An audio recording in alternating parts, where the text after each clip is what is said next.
My little brother. What's Boy, up? boy, we by in the country, man. I've been riding for miles, man. Boy, it's the loveliest place in the world right now. Y'all know about this place here. Yes, y'all do. Y'all seen some grills back here before. Yeah, because we come to Destination Smokehouse anywhere, you see the same grill. Atmosphere might seem to be the same. It's out in the country. Boy, you don't know what this destination. One in the nation. All the time. I ain't gonna even talk about none of that crazy stuff, because we positive. See, our brain got to stay inside the cup to make sure the people's brain to slip on the outside of the cup. I'm trying to help them get back on the inside. All they have to do is I got a Destination Smokehouse Eatery. It's the southern part of California. City be Marietta. This Destination one. How y'all doing today? Dr. Martin Luther King. Good man, wasn't he? Bring all people together. All people together. All people. You know, we can go to Stone Mountain, Georgia. We all got to come together. All of us. We human.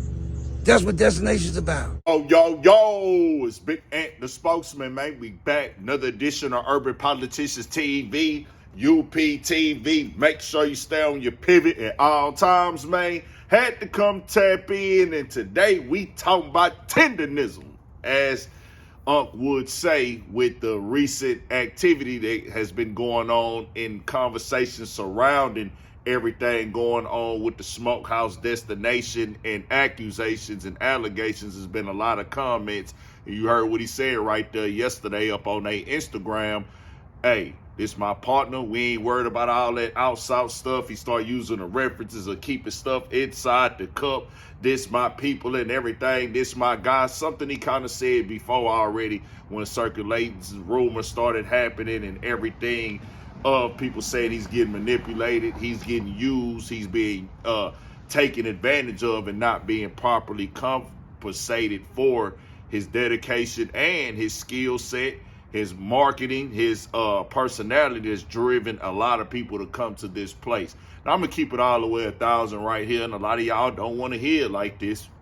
If he like it, we got to love it, because he's been brought information from the trademark conversation, from people saying, well, hold on, I'm coming here for you. The thing that happened with Keith Lee and the tip, and then hold on, what's what? And then we all saw the videos, we seen the breakdowns, especially when he got told directly on there, hey man, when I got with him, he didn't have nothing, and we brought him up to this level. So when you see those type of things on camera right there, it's gonna make anybody look at it and question, well, hold on now, what's really going on here?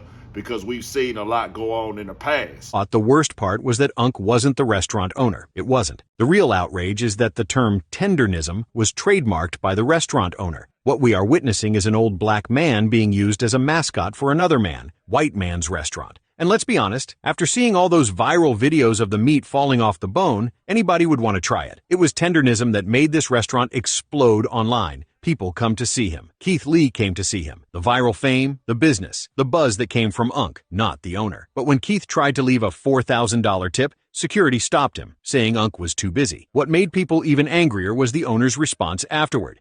If I would have known he was here, I would have probably asked Edie to stop for a few seconds so we could go over there. That's what I would have done. The way the owner speaks and Unc's energy just makes the whole thing feel uncomfortable. The business has been huge and is very visible to a lot of people. But then at the end of the day, it shortchanges so many other people who built this business, including this guy, who when I met him had absolutely zero. He's some circumstances that happened after the fact with other people that he talked to that opened our eyes up to why he probably felt the way that he did. Even the way that he approached it, he didn't ask for anybody else. There's a lot of people visible on social media. To offer a tip to a business owner was crazy. That was the other thing too, is like he really thinks Walt is like this helpless guy who needs his help. How are you going to tip a business owner? Tip the whole staff. I want to give this to Walter. Okay. He specifically said his name to ask me a couple of questions. To ask him a couple of questions, I meant to say.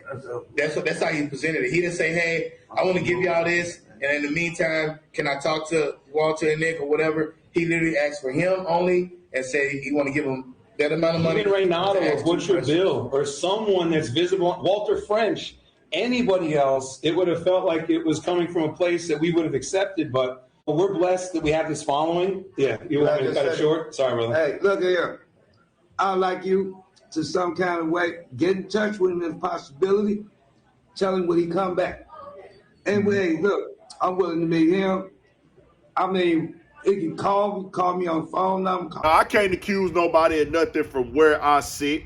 I can't come over here and solve nothing from my camera, from my microphone, from my Wi-Fi inside the crib. But it do look a little off. But if Mr. Tendernism say he all right, gotta just go with, hey, he like it, I love it. Can't tell somebody to look into things if they don't want to look into them. He say that that's his partner.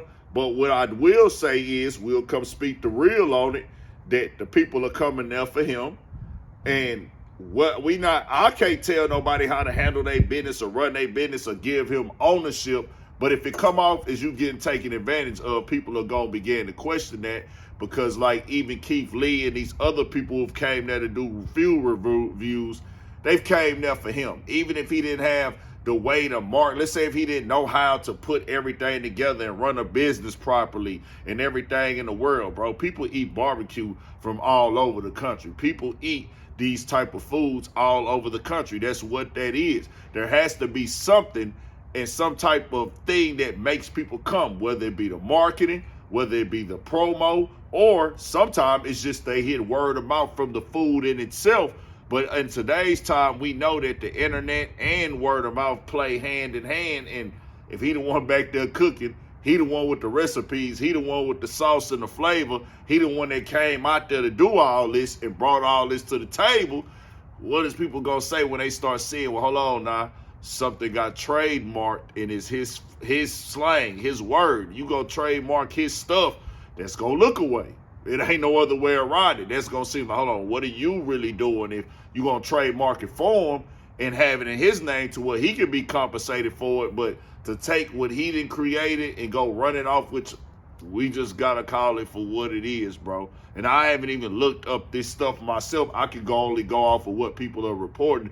But I know when I heard that, well, you know, we brought it to this and other people worked on it, which is true. It do take a team effort, no doubt about it. You being the owner of the spot, from what I heard, it wasn't even that at first, but it was something else that turned into this. But whatever, you being the owner, even if you financed him coming out there, yes, that's fine. People got to work. It take a team, but you can't ever downplay the star and make the people think that they are there for you and not him. It just is what it is, bro. But Mr. Tendernism say he all right. That's what it's going to be, man. We can't say nothing else. Can't get up in the way. He want to be there. If he feel like he properly compensated, he say he ain't focused on all that outside stuff and using them references. Hey, I just sit back and let them do them. People tried to give the information, but we just calling it how we see it, especially after I saw that tip conversation go all the way that got word. I said, oh no, that ain't it at all. Something ain't right. But hey, what do I know? People gonna live their life. Certain older people, they committed, dedicated to who they working with and they partners, and they don't want the confrontation.